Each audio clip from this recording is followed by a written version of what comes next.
Hi, it is I, Sarah, the girl that reviews cars in abandoned warehouses and talks to birds like the two big ones flying around over there hunting mice in the desert making Cletus McFarlane noises. Today I'm reviewing this hot shoe.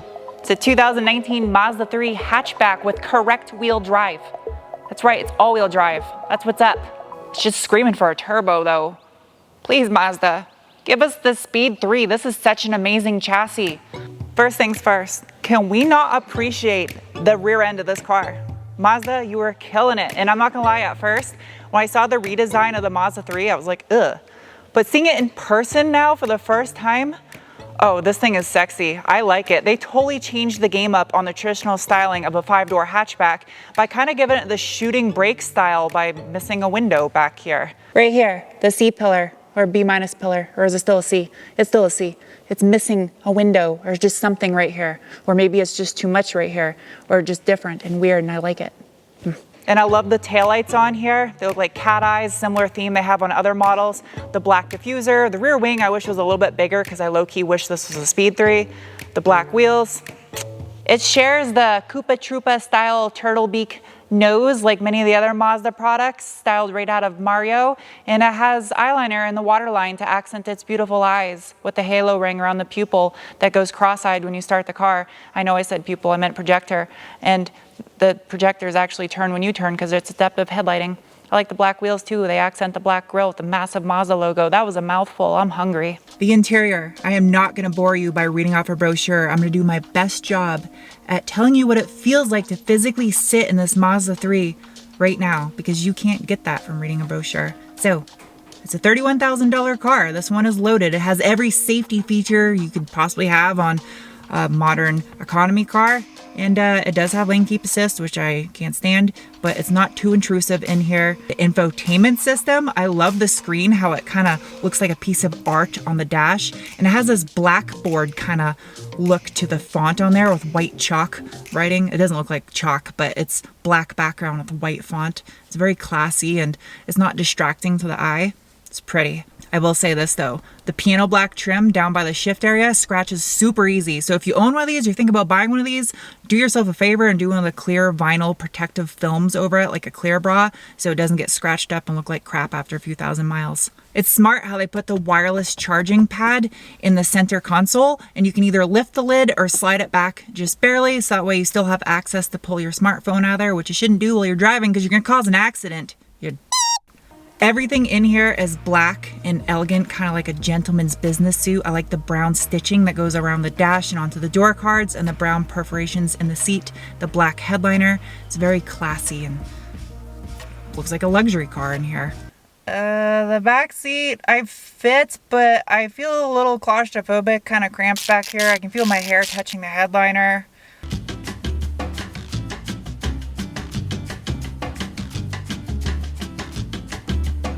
I do like that I sit higher than the front seats though, so I can be a backseat driver and irritate the people in the front.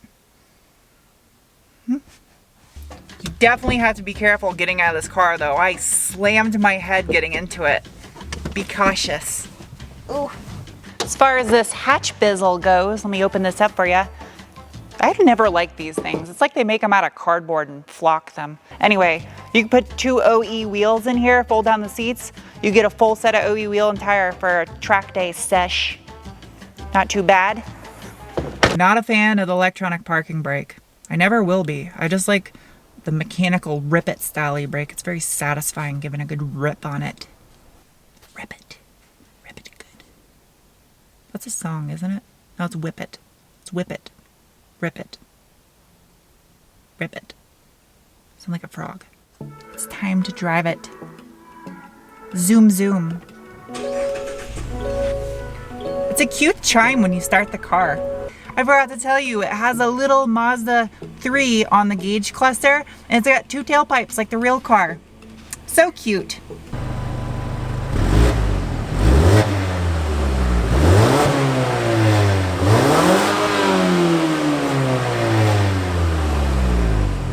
Time to drive the 3. I've actually been driving it for a week, but it's time to drive it for you guys because you're special, each and every one of you. Don't ever let anyone tell you you're not.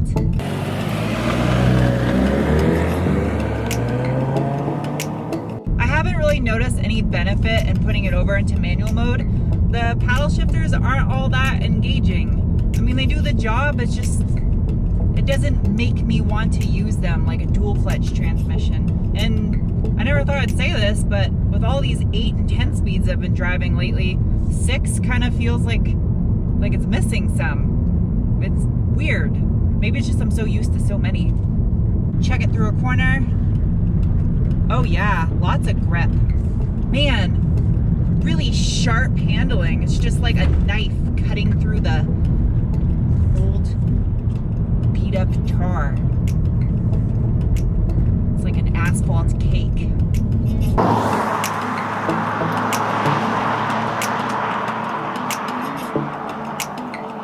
Hello and welcome to Garage Science with Sarah. See, science.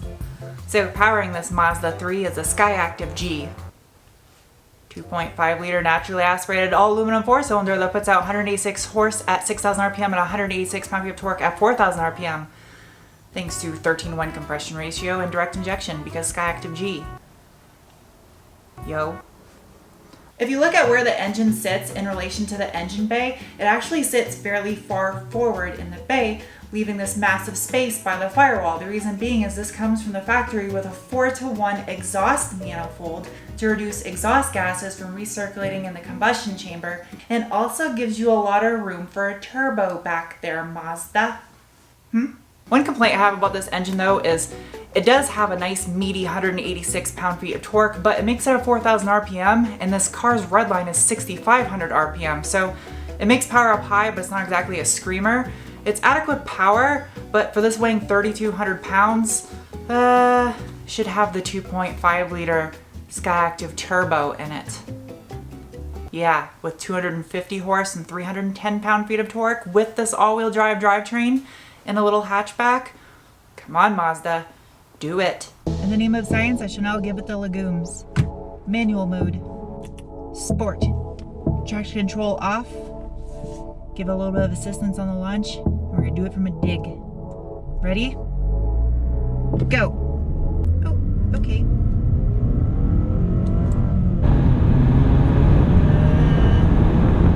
It's smooth. Oh, okay. I mean, it doesn't feel that fast accelerating from a dig. This thing feels quicker from a roll, which is usually the opposite of when you think all-wheel drive cars. It's because it's automatic. You can't really launch this thing. Probably why they didn't give us a 6-speed manual with all-wheel drive, because I know people will do that. Definitely feels quicker from a roll though. Launching was kind of, okay, does the job. This has one of those 2-stage gas pedals I've only ever seen in a Volkswagen before, where you can press the gas down and then you can press it a little bit more firmly, and it's like there's a second stage to a throttle pedal to help you get better fuel economy. I mean, it makes sense. I'm not a fan of it. It's kind of just weird feeling. It doesn't feel natural, but I would like to do a hypermile challenge with this car.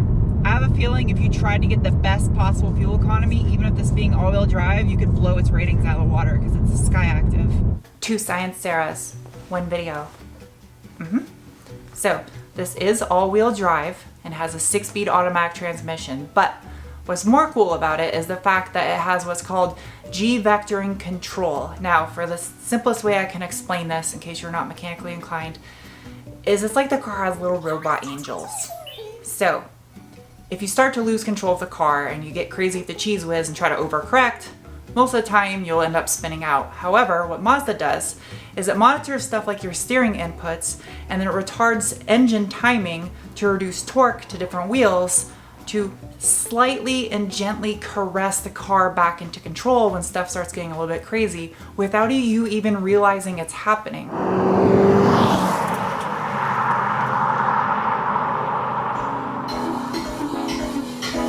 Alright, time for the braking test. No one behind me. Wow! Oh my god! Violent brakes. It's just like, it's almost like I was traveling in time. Powerful. They're powerful brakes. That was good. It was just so like, you will stop now. There's so much vigor in that. Whew. I'll tell you what, stops.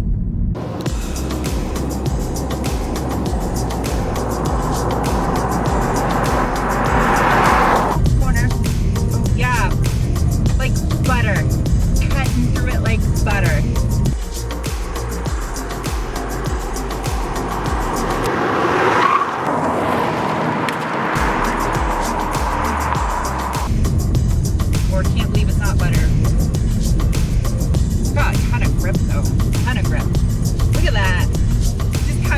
Pointed it where I wanted it to go, and it was like, yes please, let's do it. Oh, this is so fun. This needs to be a speed 3. It would make such a good speed 3. This has hot hatch DNA. It just doesn't have a hot hatch heart. Not saying this engine isn't good. It's good for like a commuter, especially if you live in a wintry, snowy place. But oh, now if you were to compare this against a Subaru Impreza 5-door hatch, you can get a manual at the Subaru, and it's all-wheel drive. Just saying, Mazda. That would kind of sway me. Not that I'm biased, because I already own a Subaru. I'm not biased about cars, though. I buy whatever I like. I don't care. If a car is good, I'll buy it.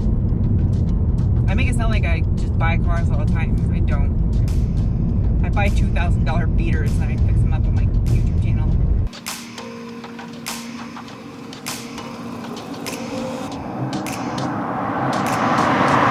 I've never been a huge fan of sedans. I just love hatchbacks. I think they look good.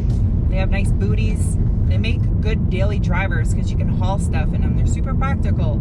And this thing being all-wheel drive and getting, I've been averaging 26 miles per gallon, but I'm doing a review on it, so I'm driving it sportily. And I have a lot of idle time too because I'm filming and stuff.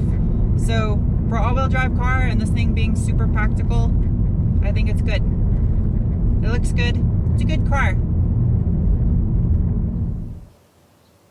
What is going on in here?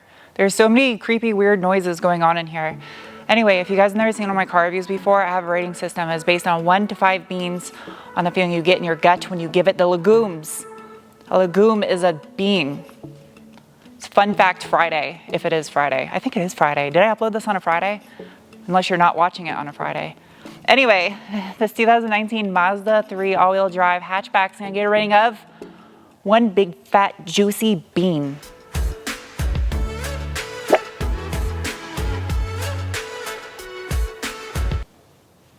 That's what's up. I really like this car. It's a great chassis. I would like to just modify it as is. It'd be nice if it had a turbo and a 6-speed manual, but you can't have cake and eat it too. Why? Why can't you have cake and eat it too? Anyway, I hope you guys enjoyed this review. Thank you for watching. I'll see you soon with another. Goodbye. Oh, before I go, look, someone put some couches back here. Hopefully I moved out of the way enough. See? Couches. That's all. Bye.